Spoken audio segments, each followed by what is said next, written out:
Walang pagbating nangyari mula kay Catherine Bernardo ngayong Pasko sa kanyang ex-boyfriend na si Daniel Padilla.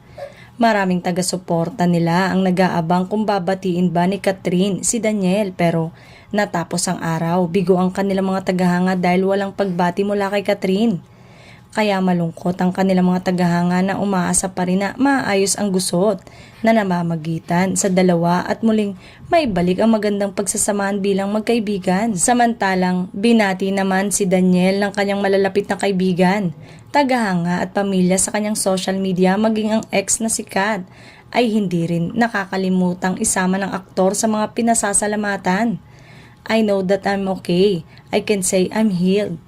Ito ang sinabi ng aktres na si Catherine Bernardo ukol sa paghihiwalay nila ng kanyang dating boyfriend na si Daniel. Sinabi ni Kat na natutunan niya kung paano mag-compartmentalize, na nagpapahintulot sa kanyang sarili na makaramdam ng hindi isinasakripisyo ang kanyang trabaho at iba pang mga obligasyon.